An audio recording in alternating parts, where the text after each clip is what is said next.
अगर आम पब्लिक, जनता जनार्दन, गौ माता सेवक, गौ माता के रखवाले, सुरक्षा प्रदान देने वाले और उनके एक्शन से जनता नाराज हैं, गो भक्त के द्वारा एक्शन उससे खुश नहीं हैं, और अगर जनता जनार्दन को लगता है कि गो भक्त अन्याय कर रहे हैं, ऐसा समाज में देखा गया है, तभी मैं कह रहा हूँ 100% में 80% गौ माता के जो सेवक हैं, गौ माता को रखवाले हैं, पशु के रखवाले हैं, उनसे समाज के लोग खुश नहीं हैं। बार बार कहता हैं, सोशल एंकर मीडिया के रखवाले भी कहते हैं कि कानून को अपने हाथ में लेने की क्या ज़रूरत है, अन्याय है, दुस्साहस है, तो ठीक है। तो मैं ज़्यादा कुछ क्या कहूँ, क्या कह सकता हूँ आप लोगों के बारे में। समाज हैं, समाज में रह रहे लोग हैं, और उन लोगों की अपनी अपनी विचार हैं, मानसिकता हैं, स्वतंत्र हैं, आज़ाद हैं, कुछ भी बोले, कुछ भी सोचे। लेकिन अगर आप लोग चाहते हो कि कोई भी गो भक्त, गो सेवक, पशु सेवक सड़कों पर ना उतरे और गो तस्करी को ना पकड़े, तो एक काम कर दो ना, थोड़ा सा सपोर्ट कर दो।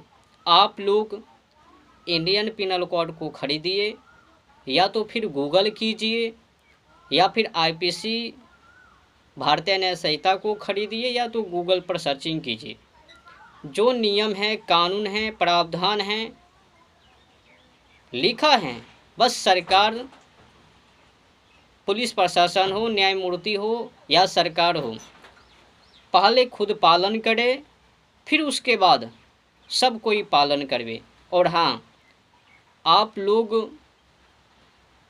जिस मानसिकता के आधार पर चल रहे हो, हमें नहीं लगता है कि आप लोगों की मानसिकता एवं विचार उचित हैं।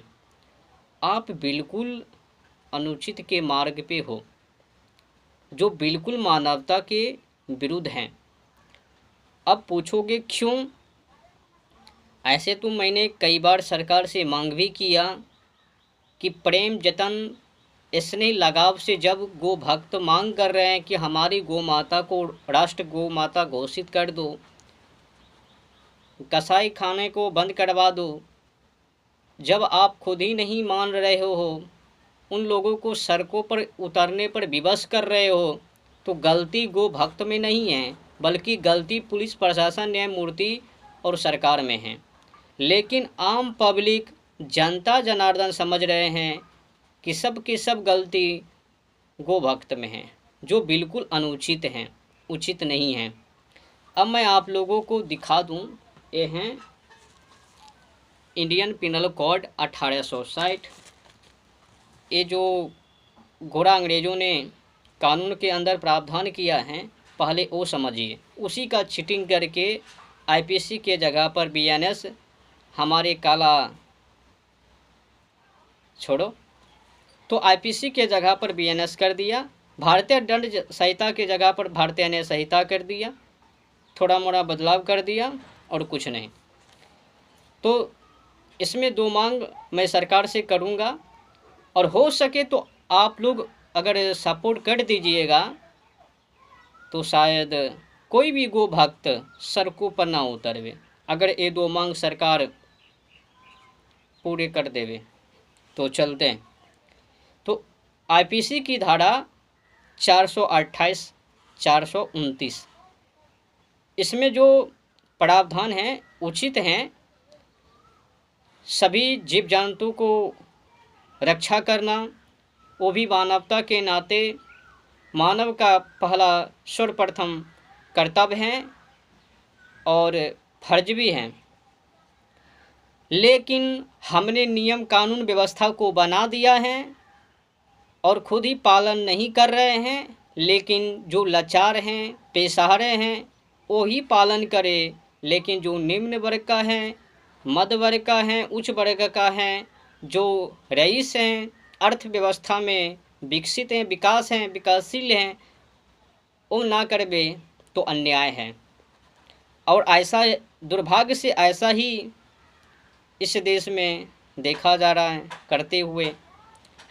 तो आईपीसी की धारा 428 इसमें साफ साफ लिखा है 10 रुपये के मूल्य के जीव जंतु का वध करने या उसे विकलांग करने द्वारा विशिष्ट जो कोई 10 रुपये या उससे अधिक के मूल्य के किसी भी जीव जंतु या जीव जंतुओं को वध करने, विष देने, विकलांग करने या निरुपयोगी बनाने द्वारा रेसिस्ट करेगा, वह दोनों में से किसी भांति के कारावास से जिसकी अवधि 2 वर्ष तक की हो सकेगी या जुर्माने से या दोनों से दंडित किया जाएगा। अब आगे आइए, इसमें 2 वर्षों तक का प्रावधान है। अब इसी आईपीसी की धारा 429 इसमें लिखा है किसी मूल्य के ढोर आदि की या 50 रुपये के मूल्य के किसी जीव जंतु को वध करने या उसे विकलांग करने द्वारा रेसिस्ट जो कोई किसी हाथी, ऊँट, घोड़े, खच्चर, भैंस, सांड, गाय, बैल को चाहे उसका कुछ भी मूल्य हो या 50 रुपये से या उससे अधिक मूल्य के किसी भी अन्य जीव जंतु को वध करने, विष देने, विकलांग करने या निरुपयोगी बनाने द्वारा रेसिस्ट करेगा, वह दोनों में से किसी भांति के कारावास से जिसकी अवधि 5 वर्ष तक की हो सकेगी या जुर्माना से या दोनों से दंडित किया जाएगा। तो प्रियानुभावों, आपने सुन लिया कि हमारे देश के कानून में क्या क्या प्रावधान हैं, और अगर सुनकर भी अनजान बनोगे तो गलती गो भक्त में नहीं, आप लोगों में है। जब सरकार एक्शन नहीं लेगी, पुलिस प्रशासन देखभाल नहीं करेगी, और जो आस्था से जुड़े हैं, जो गौ माता को अपनी माँ मान रहे हैं, वो तो उतरवे ही करवे अगर विवश कर देवे उतरने पर। अगर गो भक्त सड़कों पर उतरे हैं या कोई भी पशुपालक, अब पशुपालक हैं, पशु के रखवाले हैं, जिस भी व्यक्ति को जिस भी पशु से स्नेह हैं उनको रक्षा करने के लिए तो सड़कों पर तो उतरवे ही करवे। अगर सरकार, पुलिस प्रशासन, न्यायमूर्ति उस पर ठोस कार्रवाई अगर ना करवे, अगर पुलिस प्रशासन, न्यायमूर्ति, सरकार ठोस कार्रवाई करवे तो कोई भी गोभक्त पशुपालक सड़कों पर ना उतरवे, 100% में 100%। और हमारी जो 2 मांग हैं अगर वो पूरा कर देवे तो कोई भी गोभक्त पशु सेवक सड़कों पर ना उतरवे, यह वादा है। लेकिन पालन करवे तो ना, नियम को लागू करवे तो ना। बस 2 हैं, अगर पूरा कर देवे तो कोई भी गोभक्त, कोई भी पशुपालक, किसी से कोई नाराज नहीं, किसी से कोई दुश्मनी नहीं, सब स्नेहपूर्वक जीवन को यापन करवे। लेकिन नफरत फैलाने का काम करवे तो क्यों ना नफरत करवे। तो पहली मांग है, जो प्रावधान है आईपीसी के अंदर उसमें उल्लेख हैं, जिस भी जीव जंतु का उल्लेख है, पहला नंबर तो उनको रक्षा किया जाए, उस पर ठोस कार्रवाई हो, और जितने वर्ष, जितनी की अवधि उसमें प्रावधान है उतनी अवधि तक जेल में ठूसा जाए, रखा जाए। और कोई भी पुलिस प्रशासन, न्यायमूर्ति लेन देन के अंतर्गत गो तस्करी को छोड़ देता है तो उनको उस पद से हटा दिया जाए, और न्याय उचित हो, अनुचित नहीं। दूसरी मांग है, जब हिंदू लोग गौ माता को, जब हिंदू लोग गाय को माता मान रहे हैं तो माता के नाते जो शब्द आईपीसी की धारा 429 में उल्लेख हैं, गाय शब्द उच्चारण किए गए हैं, तो गाय शब्द हटा करके, पशु का दर्जा हटा करके उसमें गौ माता घोषित किया जाए, नाम को ऐड किया जाए, गौ माता या राजमाता या राष्ट्रमाता दर्जा दिया जाए ताकि ठेस ना पहुँचे। ये 2 मांग है, अगर सरकार पूरा कर देवे ना पशुपालक सड़कों पर उतरवे। मैंने पहले ही कह दिया कि जो भी प्रावधान है 428, 429 में अगर सरकार पूरा कर देवे तो कोई भी पशुपालक हो या गोपालक वो सड़कों पर ना उतरवे, और हमारी गौ माता जो हैं उनको पशु नाम हटा करके वहाँ पर गौ माता के लिए एक अलग या फिर रक्षा ही प्रदान किया जाए, बस उनको वध करने से रोका जाए। जितने भी गो तस्करी हैं, बीफ निर्यात का फैक्ट्री है, कंपनी है, उनको बंद करवा दिया जाए। हाँ, देखो भाई, इस देश का जो एंकर है ना, एंकर, इनको देखकर भी हमें आश्चर्य होता है। कहता है जब नियम है, कानून है, थाने हैं, कोर्ट है, कचहरी हैं, तो कानून को अपने हाथ में लेने की क्या ज़रूरत है? 1860 से ही सब प्रावधान है। पुलिस खुद ही क्यों नहीं एक्शन लेती है? क्यों कर जावे भक्त मुकदमा दर्ज करवाने? सोशल मीडिया एंकर भी बड़े कमाल का है। बार बार जो भी आरोप लगाना है, जो रखवाले हैं, सच्चे दिल से रखवाले हैं, राष्ट्र से प्रेम करता हो, या प्रकृति से प्रेम करता हो, या पशु पक्षी से प्रेम करता हो, पेड़ पौधा से प्रेम करता हो, उन्हीं को गुंडा, उन्हीं को मतलब कानून हाथ में लेने का। लेकिन जो उनके विरुद्ध हैं, काट रहे हैं पेड़ पौधा को, जल को दूषित कर रहे हैं, और पशु को ज़बह कर रहे हैं, और पशु को ज़बह करने के लिए लाइसेंस दे रहे हैं, उनको महान बता रहे हैं, उनके बारे में चर्चा ही नहीं कर रहे हैं। क्या चतुरताकार है इस देश के एंकर का। वाह जी वाह, बहुत बड़ा योगदान है। ऐसे ही करिए। हाँ, आत्मनिर्भर भारत बन जावे। जो स्वप्न है ना 2047 में, वो खाकना पूरा होवे। पूरा करने के लिए सर्वप्रथम पहला नंबर 7,32,780 क्रांतिकारी, उन लोगों को जो विचार, उन लोगों का जो स्वप्न, उन लोगों ने जो रूपरेखा को तैयार किया है, उसी के अंतर्गत इस देश को बनाना है। सर्वप्रथम पहला नंबर जो लाचार हैं, गरीब हैं, बेसहारे हैं, उनको आत्मनिर्भर बनाना है। जब तक कि आम पब्लिक, बेसहारे लोग आत्मनिर्भर नहीं बनेंगे, तब तक ये भारत भी, ये राष्ट्र भी आत्मनिर्भर नहीं बनेंगे। लिख के रख लेना, घस लेना। 100% में 80-90% गरीब होवे, और उसी को केवल नाम मात्र का घोषित कर देवे कि ये देश आत्मनिर्भर हैं। जब पता चलवे, अरे बाबा 10% आत्मनिर्भर हैं, 90% बेसहारे हैं, दूसरे पर निर्भर कर रहे हैं, दूसरे पर आश्रित हैं। कैसा है आत्मनिर्भर? तो जनता जनार्दन को सर्वप्रथम पहला नंबर, उस जनता जनार्दन को आत्मनिर्भर बनाना है, जिससे कि ये देश का निर्माण है। जो किसान मजदूर उत्पादन कर रहे हैं, जिससे ये देश टिका है, उनको आत्मनिर्भर बनाना है। लेकिन हम लोगों ने बहुत बड़ी गलती कर दिया है। जो किसान मजदूर इस देश को बना के बरकरार रखा है, टिका के रखा है, उसी के साथ हम लोगों का दुश्मनी है।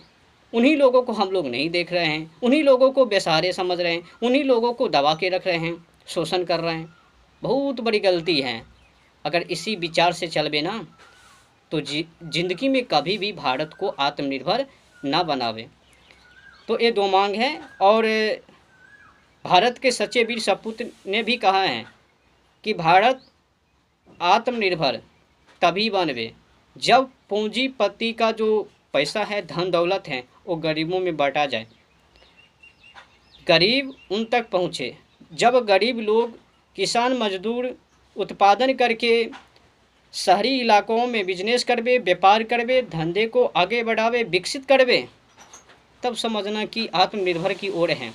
अगर किसान भटके हैं, किसान मजदूर बेसहारे हैं, कुछ नहीं कर पा रहे हैं, तो हम आत्मनिर्भर से कई हज़ार, कई करोड़ लगे दूर हैं।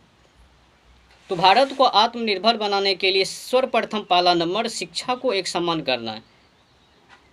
सभी के लिए एक शिक्षा हो, और सब एक कॉलेज के अंदर पढ़े, और नियम व्यवस्था सभी के लिए एक हो, नीच ऊंच ना हो, पैसे के आधार पर न्याय ना हो। जब भी न्याय, तो अपराधी के अनुसार, निर्दोष के अनुसार हो। अगर पैसा का लेन देन करबे तो कभी भी न्याय ना मिलवे गरीबों को, लाचार को, जिसके लिए कानून बना है, उन्हें जिसके के लिए कानून बना है ना, उनके साथ खिलवाड़ ही होवे। SC ST के नाम पर आरक्षण को ले रहे हैं, क्या लाचार लोग? कौन नहीं जानता है SC ST में क्या धनी लोग नहीं हैं, रईस लोग नहीं हैं, है ना? सभी कैटेगरी के अंदर जितने भी जातियां हैं, समुदाय हैं, सबके अंदर अमीर भरा है। और लाभ कौन ले रहे हैं? आरक्षण के नाम पर जो धनी लोग हैं, रईस लोग हैं, गरीब तो दूर है उनसे। तो हम लोगों को कहाँ तक पहुँचाना है आरक्षण? हमने तो सरकार को ये भी कहा कि दो में से एक काम करें, या तो आरक्षण को समाप्त कर दो, या तो आरक्षण गरीबों के आधार पर दो। जो व्यक्ति 200 से 250 रुपया कमा रहे हैं, जिस व्यक्ति का आय पूंजी 2 से 2.5 या 500 के अंदर हो, उनको आरक्षण दो। लेकिन यहाँ पर क्या है, जात पात के नाम पर। नीच वर्ग का है तो 100 रुपया में एडमिशन हो जावे, उच्च वर्ग का है तो 500 रुपया लगवे, नीचे का है तो 40% लाओ, माइनस लाओ, पास हो। ऊपर वर्ग का है तो 80% में भी अगर 80% से थोड़ा नीचे ला लिया तो पास नहीं हो। ये सब व्यवस्था को ना हटाओ। हौसला उनके संघर्ष के आधार पर हो, उनके मेहनत के आधार पर हो, ये ना कि जात के आधार पर।